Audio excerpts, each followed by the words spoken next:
Yes, Your Honor. 24. March 24 ko na lang nalaman na ganun kalaki. Kala natin nung una, PhilHealth lang binawasan, DepEd lang.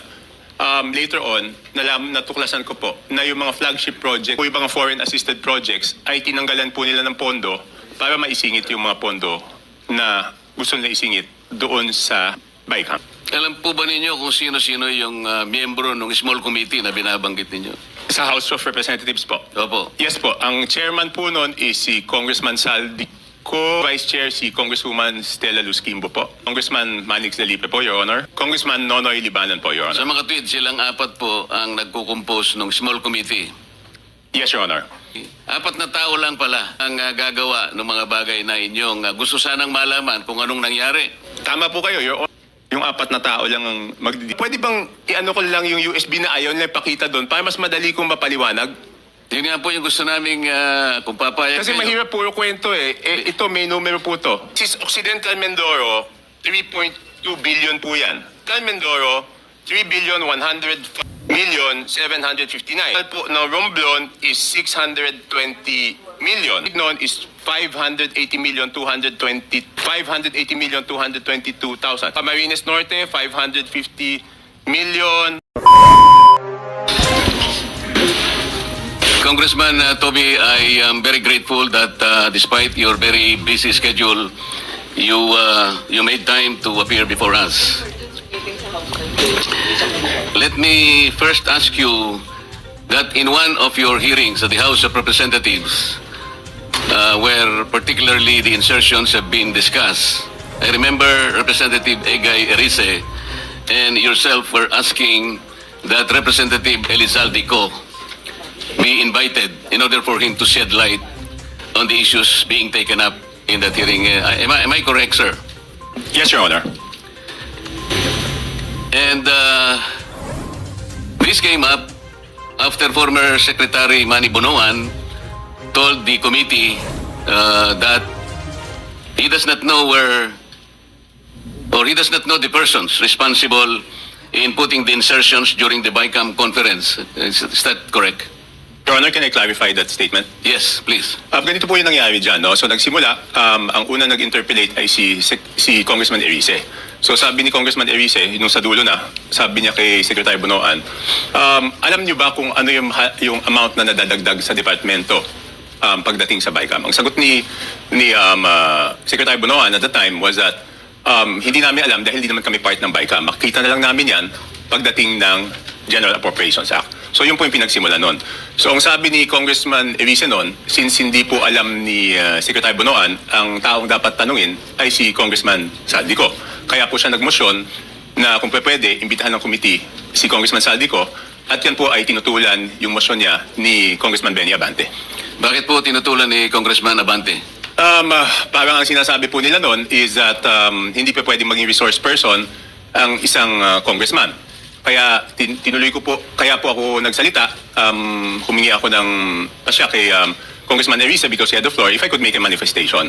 Sabi ko, kung ganyan po na hindi pa pwedeng resource person ng isang congressman, hindi na dapat ituloy itong investigasyon na to sa House. Kasi sabi ng chairman nung una, walang sasantuhin. Kahit congressman, kahit senador, kahit sino. Eh kung hindi pa pwedeng mag-testify under oath, o hindi pa pwedeng resource person ang isang congressman, ibig sabihin, exempted yung congressman sa investigasyon. Yun po yung nangyari doon. Bakit po napaka-importante? Bakit po napakahalaga na kailangang malaman po natin kung sino-sino yung mga taong responsable doon sa pagbibigay ng insertions po doon sa BICAM o kahit na sa iba pang mga sessions po? Kasi kami po, ako po, hindi ako member ng BICAM, no? So natuklasan na lang namin ito noong, ako nalaman ko lang yan, I think March 24. March 24 ko na lang nalaman na ganun kalaki. Kala natin nung una, PhilHealth lang binawasan, DepEd lang. Later on, natuklasan ko po na yung mga flagship projects ng administrasyon, ni Pangulong BBM, ibig sabihin po ng flagship projects, yan po yung mga foreign assisted projects, ay tinanggalan po nila ng pondo para maisingit yung mga pondo na gusto nila isingit doon sa BICAM. So kaya po, ako rin, napakalaga po rin sa akin na maimbitahan si Congressman Saldico. At doon po sa House of Representatives, meron pong small committee doon pagkatapos ng second reading. So ang pag-insert is not only doon sa BICAM, meron pang insertion doon sa small committee. So since walang makakasagot niyan kung hindi si Congressman Saldico, yun po, request po natin na siya imbitahan. Alam po ba ninyo kung sino-sino yung miyembro ng small committee na binabanggit ninyo? Sa House of Representatives po. Opo. Yes po, ang chairman po noon is si Congressman Saldico, tapos senior vice chairman ng Committee on Appropriations, majority leader of the 19th Congress and minority leader of the 19th Congress, Your Honor. Sino po yung vice chair ng appropriations? Senior vice chair si Congresswoman Stella Luskimbo po. Sino po yung majority leader? Congressman Manix Dalipe po, Your Honor. Minority leader? Congressman Nonoy Libanan po, Your Sa Honor. mga tweet, silang apat po ang nagkukompose ng small committee. Yes, Your Honor. Ang nangyayari po, kasi alam ko rin naman po, dahil nagtagal din naman ako sa mababang kapulungan, kumisan po ay 2 hanggang 3 buwan po nating pinagdidibatihan yung budget. Mag-aaway-aaway pa nga po, kung minsan nga inaabot tayo ng madaling araw. At katapos-tapusan ang sinasabi ninyo ay 4 na tao lang pala ang gagawa ng mga bagay na inyong gusto sanang malaman kung anong nangyari. Tama po kayo, Your Honor, di ba po? Sabi ko nga, magtatalo-talo, magbibigay ng inputs yung mga kasamahan natin. Tapos sa dulo pala, yung 4 na tao lang ang magdidesisyon. At yung problema po doon sa 4 na tao na yon, at least yung BICAM po, may BICAM report po yun eh. Makikita sa BICAM report kung ano po yung original net budget ng isang departamento, Your Honor. Tapos makikita po kung ano yung dinagdag or binawas, Your Honor, at makikita yung natirang pondo. Ang problema po doon sa small committee, wala pong ano yun. Di ba po, nung unang araw namin ng budget briefing, nandun po si Sec Mina, nandun po si Yusek Cathy, hiningi ko na po yung report ng small committee. Kasi po, di ba, sa rules po natin sa House of Representatives, Section 39, kung di ako nagkakamali, pero baka mali ako, nakasulat po doon na after 7 days after may pasa ang isang batas, or 15 days pagkatapos mag-end ng session, dapat po i-file sa archives lahat ng reports tungkol sa isang House bill. So una po ako nagpahanap sa aking staff, Your Honor, ng records doon sa archives. Wala pong mahanap. Kaya nung first day ng budget briefing, hiningi ko po. Wala din sila, hanggang ngayon, wala po silang binibigay. So ibig sabihin, sabi ko, kung walang record yan, ang siguradong nakakaalam po niyan, Your Honor, is si Congressman Saldico. Bago po tayo magpatuloy, let me acknowledge the presence of Senator Sherwin Gatchalian. Wala po kayong nakita sa archive o ayaw po nilang ipakita? Hindi po kasi yung archives, alam niyo naman po, Your Honor, yung archives natin sa House of Representatives, napakagaling po nun. Kahit yung deliberations ng 1987 Constitution, hanapin niyo po dun. Lahat, transcript, journal, kompleto po yun. Yun, wala talaga. At noong tinanong ko po, noon yung COMSEC, hindi po sila makasagot kung nasaan. Ang sabi ko nga, pa-email na lang sa akin, ang tagal na po nun, hindi in-email, so wala po talaga yun. At imposible naman na walang nakakaalam nun. Alam po ninyo, meron po nga tayong tuntunin sa House of Representatives kahit na po yung kopya ng enrolled bill. May 3 kopya po dapat na nandun po dapat sa opisina ng Secretary General. Sinubukan ko rin po sanang manghiram nun kung meron pero hindi rin po nila naipakikita. Pero ganito po, so ayaw po nila talagang payagan na maimbita si Representative Saldico. Meron bang pagkakataon na kahit paano nakita nyo rin po kung sino talaga ang may kagagawan ng mga insertions doon sa BICAM? Hindi po, ang ginawa ko po, Your Honor, is nag-research na po ako kung sino po yung gumawa ng insertions. Paano po kayo nag-research? Ganyan po, okay, mahaba po yung history niyan, Your Honor. To be very blunt about it, di ba po, nung nabawasan ng flagship projects yung Pangulo, nung nakita niya po doon sa Sagaan na nawala yung kanyang malalaking proyekto, yung flagship projects ng gobyerno, naghanap na po siya kung saan napunta yon. So wala po ako nung unang meeting, pero I think nagkaroon ng meeting, ang dinig ko noong January, tinanong po yung Senate President, si Senate President Escudero at tinanong po si Speaker Martin Romualdez, hiningi yung listahan noong mga insertions doon sa budget. Ang pagkaalam ko, ulitin ko, wala po ako nung unang meeting, si Senate President Escudero, binigay po yung listahan ng Senate amendments, no? Noong 3 days after the meeting. Nung tinawag po ako sa pagpupulong noong March 24, nalaman ko po na wala pang binibigay yung House of Representatives at that time, in March 24. Kaya po ako nasama sa meeting na yon is para hingin na sa House of Representatives yung listahan noong mga insertions ng House of Representatives naman. So kaya lang po ako napasok dun sa usapan na yon noong March 24. March 24, 2025 was the first meeting. So dahil nga po sa paghahangad ninyo na malaman kung ano-ano yung mga insertions, kanino napunta at sino yung may kagagawan, paano po nyo eventually nalaman kung talagang nalaman ninyo? Hindi, ganito po, Your Honor. So March 24, paglabas ko doon, Kasi nagmamadali na si Secretary Bonoan eh. Kasi ang worry niya po noon, March 29 mag-election ban po, di ba? So hindi maa-award, hindi mapapagawa yung projects. At pag hindi po napagawa yung projects, apektado po yung buong ekonomiya natin, di ba po? So paglabas na paglabas ko, tinawagan ko po si Congressman J.J. Suarez. Kasi sabi sa akin doon sa meeting na yon na since wala na si Saldi ko, ang kumakausap na lang sa mga department secretaries ay si Congressman J.J. Suarez. So ang ginawa ko po, Your Honor, tinawagan ko siya, hiningi ko po yung listahan ng insertions. Pero nagtagal po bago po nila naibigay sa akin. I think 3 batches bago po nila naibigay sa akin yung kompletong listahan po nung sa House of Representatives. Sa mga po ay kinausap nyo si Congressman J.J. Suarez. Nagbigay naman po ba siya ng impormasyon na inyong hinihingi? Tinawagan ko po. Nung una, nagpabigay siya ng hard copy. Sabi ko, paano ko naman hahanapin to? Hard copy. Pero nagtagal eh. Checking ko lang po kung anong date niya binigay. Basta hindi ka agad. Tapos, ang nangyari po noon, binigay rin in 3 tranches. Una, nagbigay ng isang batch. Pangalawa, nagbigay ng isang batch. Tapos yung isang batch natagalan. So sabi ko, hindi ko po ma-check kung at hindi ko masasubmit sa executive branch kung hindi kompleto. So later on, napilitan namin silang ibigay yung kompletong listahan, Your Honor.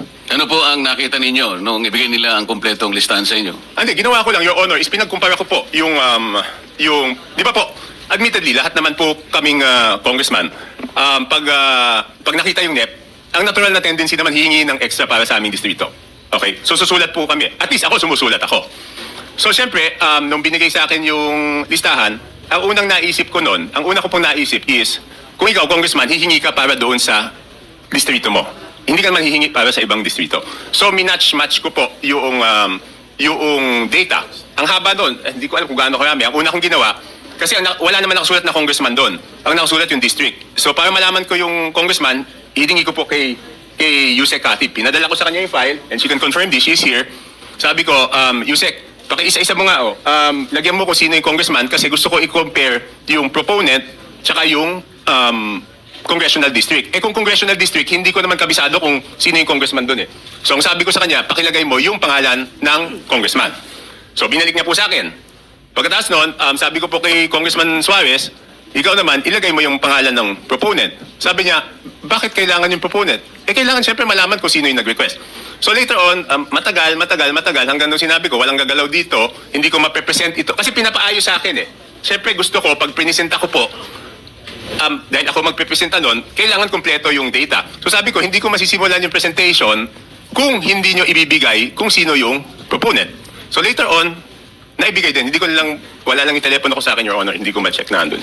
Sa mga tweet, naibigay naman sa iyo ni Yusek Kati Cabral kung ano-anong mga distrito yon. Yes po, Your Honor. At naibigay naman sa iyo ni Congressman J.J. Suarez kung sino yung proponents doon sa mga distrito. Yes, pero nagtagal po. Nagtagal. Kaya ngayon po, pwede ba niyong sabihin sa amin kung ano ang napansin ninyo? Kung ang pag-uusapan ay yung mga distrito at yung mga proponents na nagbigay o naglagay doon sa mga distrito na yon. Ano yung unusual na napansin ninyo kung meron man? Your Honor, ang una ko pong ginawa, siyempre ako po yung magpepresenta. Ayoko naman na ako magpepresenta tapos mali pala yung data na pipresenta ko. So ang una ko pong chinek, Your Honor, is yung kasi di ba sa BICAM, may nadagdag naman talaga po doon sa navotas. Okay? Yun nga, ini-issue sa akin, insertion yun. Hindi ako makakapag-insert, Your Honor. Kasi ako po ay hindi membro ng BICAM. So pwede lang po ako mag-request kung ano man yung pumasok doon sa BICAM, yun amyenda na pinayagan ng BICAM. Okay? So, para hindi ako mapahiya, ang una kong chinek is kung tama yung pumasok o yung nadagdag. distrito? Hindi, yung sa akin muna. Yun nga po, sa distrito. Kasi alam ko po kung magkano yung nadagdag sa akin sa BICAM. Tumama naman po. Tumama, kasi ang request ko noon is 1.1 o 1.2. Ang pumasok po galing sa House of Representatives na request is 529 at meron po galing sa Senate na 121 po yata. Pero yung sa Senate is all classrooms po yun. So nung tumama na, sabi ko, since tama yung sa akin na nadagdag doon sa aking NEP, kumpiyansa ako na tama yung records. So ginawa ko po, pinesent ko na po. Ano po yung nakita nyo sa ibang distrito na hindi masyadong na very unusual? Halimbawa sa dalawang probinsya ng Mindoro, Mindoro Oriental at saka Mindoro Occidental, because I'm going to take advantage of the presence of the good governor of Mindoro Oriental, kaya ko lang po tinatanong. With no offense meant, Your Honor, kay Gov. Dolor and to my fellow congressmen, ng district congressmen, ang una ko pong napansin doon is lumobo yung yung dalawang Mindoro, isang Oriental, isang Occidental. Ang NEP po nila is something between 1.5, sabihin na natin para safe ako, hindi lumampas ng 2.5 yung, but I have the figures, Your Honor, kaya lang para lang mabilis po tayo, Your Honor. Hindi lumampas ng 2.5 yung NEP nila, pero ang GAA po nila is, magkano ba? 20 billion. So, nagulat ako, sabi ko, in fairness doon sa mga district congressmen, Your Honor, hindi po nila kaya gawin yun. Hindi kayang gawin ng regular congressman na magdagdag. Hindi naman po sila miyembro ng Committee on Appropriations. Parehong first term congressman po yun. So hindi nila kakayanin magdagdag ng ganun kalaki. Kasi ang hirap po, di ba? In my case, nag-request ako 1.2 billion, ang nabigay lang 569. So paano namang itong congressman na to, makakapagdagdag siya ng ganun kalaki? So chinek ko na po, sino yung naglagay ng mga pondo doon. Sige po. Tapos po, nagulat din ako kasi siyempre makikita ko doon sa proponent tsaka doon sa district congressman. Nagulat po ako na, for example, alam ko po kayo dating party list, Your Honor. Pero may dalawang party list po doon, nasa BICAM lang, hindi ko alam yung sa small committee, ay nadagdagan sila ng 2 billion. Anong party list po? Ako Bicol at BHW po. Ang alam ko po, Your Honor, ang party list congressman, ang allocation po yata, kung di ako nagkakamali, but I'm sure you know better, is 100 to 150 million lang. Tama po yun. Kapag kayo po ay party list representative, tuwang-tuwa na po kayo pagka nakakuha kayo ng 170 million. So sinasabi po ninyo, isang dalawang party list yan, 2 billion po yung nakuha Sa BICAM po. sa BICAM. So hindi ko na po na-check, Your Honor, yung kasi one-man team to, ako mismo ano nito eh. So, Balikan po natin yung sinabi nyo without any offense meant dun sa representative po dyan sa Mindoro Oriental at saka Mindoro Occidental. Kayo na po ang nagsabi na parang wala naman sila sa kalagayan na manghingi ng ganong kalaki sapagkat hindi naman sila kasing sikat ng isang Toby Chanko. Hindi po. Kung kayo nga po nanghingi ng ganito, kalahati lang ang naibigay. Sabi po nyo kanina, hindi sila lalampas ng at least 2.5B. Pero ano pong nakita ninyo?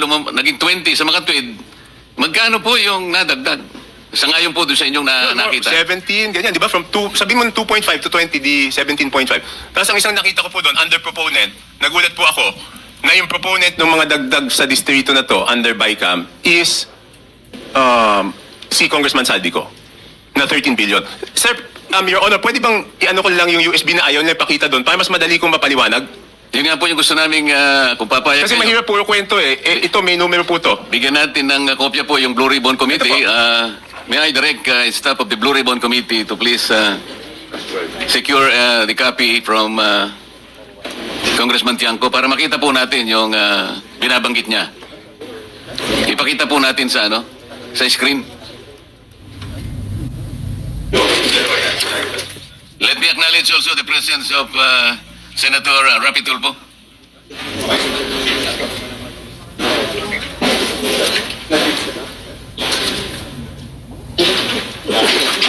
Mr. Chair, may I interject, Mr. Chair? Yes, Senator. Yeah, I would like to direct this question to. Sandali. Let me acknowledge also the presence of Senator Bato. Continue, sir. I would like to direct this question to Congressman Toby Chanco. Sir, sabi niyo parang 17.5 ang nilobo nung budget. Tama po ba yun? Kunin ko lang po yung eksaktong records para sigurado. Kasi parang sinasabi niyo, 2 something lang ang request nung district na yon. And you don't believe na hindi nila kaya yung kasi mga ordinary at mga bagitong congressman. Tama po ba yun? Hindi naman po ordinary, sir. Regular. Yeah. What I mean to say, sa district ho na yon. Tama po ba? Yes, Your Honor. Ang tanong ko po ngayon, sir, may naririnig po tayo, ito po yung common lingo ito, yung sinasabing parking fee. Hindi ho kaya nagkaroon ng yung pondo na yon ay pinarada lang dito ng isang congressman na hindi naman taga roon. Ito ang tawag ay parking. Have you heard that, Mr. Chair? Yes, sir. Yes, Your Honor. Nadinig ko na po yun. Pero dalawang term po yan, di ba? Kung matatandaan nyo sa Kongreso, isa yung parking, isa yung sagasa. Could you tell us the difference? Di ba yung between parking, Your and Honor? sagasa? Yung parking rep, Tiangco, medyo kabisado ko, pero yung sagasa, hindi ko pa, pwede bang ipaliwanag mo yung sagasa? Hindi. yung parking po, Your Honor, is nakiusap ka dun sa district congressman, Yes. pumayag yung district congressman. Yung sagasa po, Your Honor, is wala kang magagawa sa ayaw mo at sa gusto. Mas matindi pala yun. Oh, Your Honor, so dalawang term po yan, Your Honor. Isang parking, isang... Kasi madidinig mo sa congressman nasagasaan kami. Paano naman kayo nasagasaan? Binatuhan kami ng pondo na hindi naman namin alam. So, ang ibig sabihin, Mr. Chair, yung nangyari sa Mindoro ay sagasa po yun? Your Honor, I have no personal knowledge. Your Honor, ito po. Mindoro Oriental, DEO, 2530 billion ang NEP. Nandito naman po si Yusek Kati, pwede niya i-confirm to kung pareho yung records namin. Tapos, ang total budget is 20 billion 999 million. Tapos, yung Mindoro Oriental DEO, 1 billion 508 million 583,000. Ang GAA po niya is 20 billion 795 million 429. So, nagulat ako nung nakita ko yun, Your Honor. In both provinces, si Representative Saldico ang nakalagay po na proponent. Doon po sa ano, kasi ganito po to. Ito na po yung total. Sabi ko nga, hindi ko makikita kung ano yung sa small committee. Ang nakita ko, nung tinitignan ko po yung kay Saldico, next slide please. Yan, maliit lang eh. Yan po, for example, ito muna, Abra. Ang proponent is Congressman Saldico. Hindi ko na po linagay yung district congressman, sir, kasi, Your Honor, kasi sabi ko nga, baka naman wala siyang alam, tapos mababash siya ng mababash, di ba po? So, ang nadagdag po to the District of Abra, sige, next slide, is 3 billion 400, Your Honor, hindi ko po mabasa. Basta 3 billion 400, 68, 345. ayan po, Your Honor. Okay, yan po, out of Saldico's insertion. Okay, next slide. Yan na po yung Mindoro. Yung next is Mindoro. Tignan ko lang po dito sa akin. Meron din akong kopya yan, Your Honor. Occidental or yan?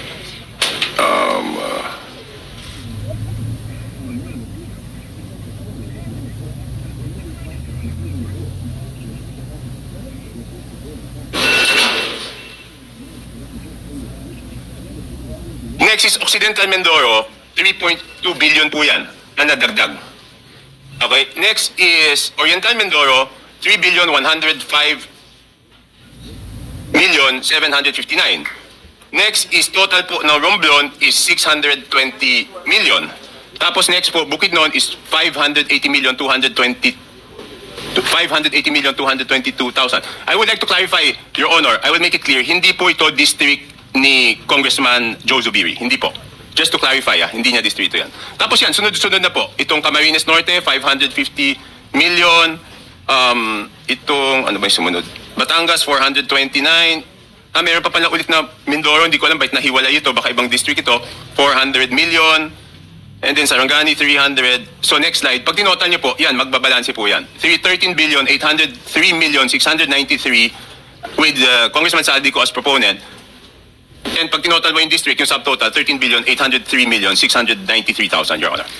For the record, ang binabanggit po nating Representative Elizaldico, siya po yung chairman ng House Appropriations Committee.